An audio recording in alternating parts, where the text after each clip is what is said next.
Good day, ladies and gentlemen, welcome back to the channel. As renovation works kept me quite busy, I did not find much time for videos in the last month. In this video I will be showing you guys how I turned my rather crappy garden shed into a cozy little guest house. First off, I'm gonna show you guys the outside and how the garden shed is situated. For the beginning, that was about it for the nice and beautiful shots. Up next we're gonna have a look on the inside, and there things might turn a bit more ugly. Originally, this building attachment was built in the 90s and it was used to house pigs. As you can imagine, it already took quite some effort in cleaning and renovations to get this to be a garden shed already. During that phase, I also noticed that the walls were made out of aerated concrete instead of normal concrete. This means that the walls have very good insulating properties, and it would be a shame to just use this as a garden shed. Hence the idea was born to utilize this attachment as a guest house. The poured concrete floor is in rather bad conditions and has all sorts of holes. As you can see, there's a whole bunch of cables that come in, go through the two rooms and go to the main house. These are my solar cables. They provide the electricity from the solar panels to the charge controllers. There is still plenty of room in that tube, so we will utilize that further down the road.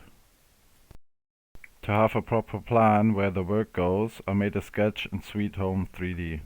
So now that we have an idea where we're going, let's get started.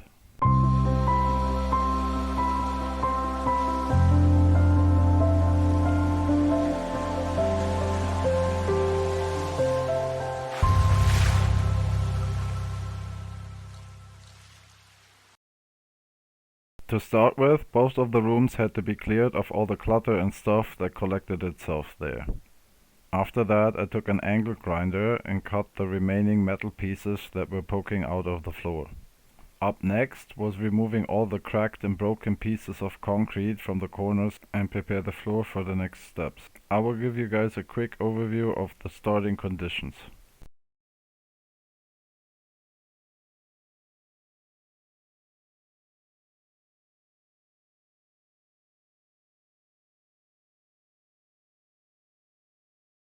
As mice are one of the ever annoying issues when living in nature, I built a concrete door stopper at the entrance to the two rooms. On the inside I started stuffing the main big holes and working the corners. Furthermore, I'm adding a thin layer of concrete over all the surface to reduce the imbalances.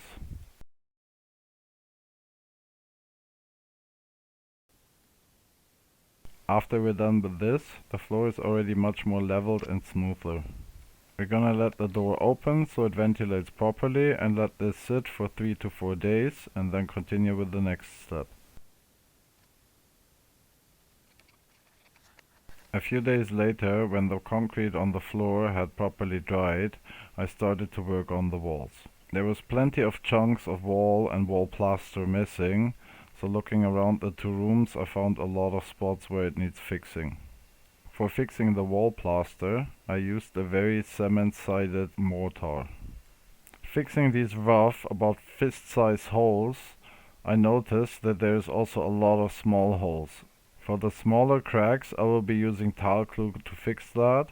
Anything bigger than a finger I will be using the cement-based mortar.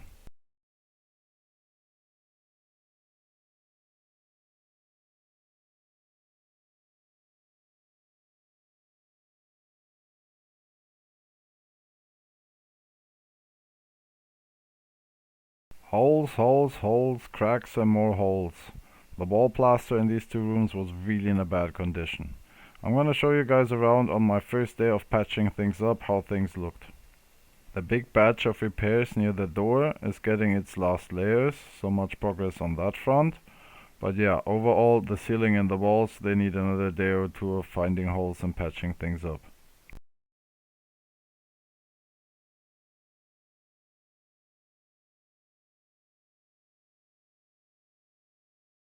After another day or two of patching things up, the walls and the ceiling start to look like they are actually usable. Most of the imbalances are gone and we shall proceed to the next step.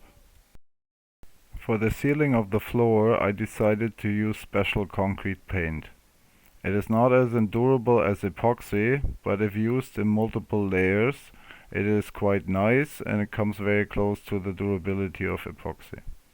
Using a thick brush, I also apply the concrete paint to the side lining of the wall. This gives a nice protection layer when one cleans the floor with water.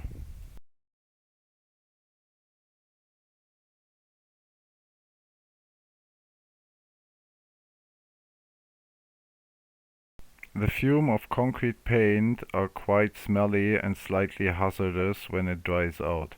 Make sure to use appropriate safety gear. You should also make very sure that the area you're using the concrete paint in is well ventilated. As you can see, after the second layer it starts to look quite uniform and is providing a good cover surface. I also used the concrete paint on the window sills to make a protection layer there. In well ventilated areas usually it takes up to 48 hours for concrete paint to dry properly, so we will do another layer and let this settle. 3 days later. We waited a few days to let the third layer of the concrete paint dry properly. Now all the surfaces are quite nice, smooth and washable. In areas with heavy usage, concrete paint is usually good for 4 to 5 years. In areas with light usage, up to 10 to 15. So I think this one should last a while.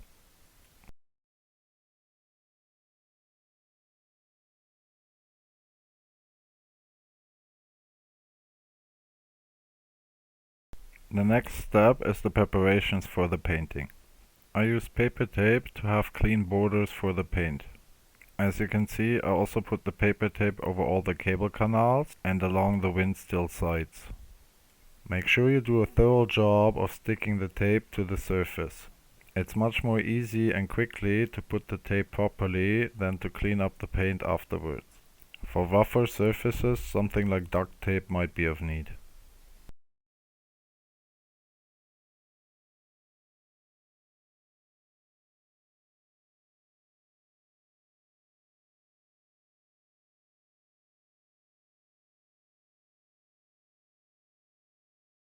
A few hours of basic paint job with the roll and things look already a lot better. This is only the first layer, so we're gonna wait another 48 hours to let the paint dry, and after that put a second layer. Usually after the second layer one has a rather even and equal colored surface. Sometimes it may be required to put 3 layers. The second layer of paint being on the walls and the ceiling, we cleaned the floor and the rooms start to look like they're actually habitable by humans. Even so, the windows are quite small, the white color helps to make the rooms overall quite light. With this, the renovation is almost done.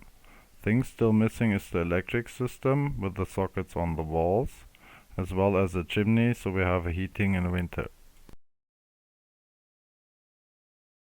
Many months later. Winter came, and with winter came the need for a chimney. I was very lucky to score this stainless steel isolated chimney for free. It is a bit banged up and therefore it was quite challenging to slide the pieces into each other. However, after a bunch of furious cursing, things worked out. Let me show you guys how I made it work. Yeah, the dog army can't help it. I'll go outside and do stuff, obviously something interesting is happening and we all need to support. Anyhow, as we're getting closer, you can see the damage the main connection piece has. It had quite some bumps on the left and the right side, as well as a lot of malforming on the connection pieces where you slide in the upper tubes. The tube itself was not that bad, but getting both to stick to each other took about 3 hours of cursing. The main connection piece are 8 bolts that are drilled into the wall. To give these bolts further stability, I made a frame around them and cast a little block of concrete. On the upper side of the connection piece, I drilled 2 bolts into the wall and used metal band to fasten it properly against the wall. Renovation all done, so it was time to move in some furniture. In the living room we have on the right side a sofa and a hanging closet. a TV desk with TV and entertainment system on the left side, as well as a small standing closet. On the very right side after the door is where I put the electric system. You can see the little fuse box on the wall, as well as an electric fan that I stuffed into the tube with the solar cables. There is also enough room to have two little couch tables and a chair. In the second room, the sleeping room, you can see we installed a stove and an exhaust gas radiator panel above it. Currently there's 2 guests inhabiting the little bunker. I can say it is absolutely no problem to keep the little bunker warm in -15 degrees Celsius. I installed a big 1 meter wide stock bed to house 2 people comfortably, and on the right side you can see I placed a big commode to store clothing and personal items. This project has been quite a success. My guests love the little bunker, it is quite nice and cozy, overall full success.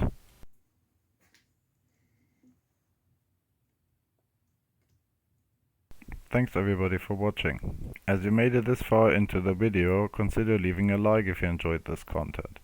Also, I would be happy if you check your subscription to the channel. With that being said, have a fine day and make it count.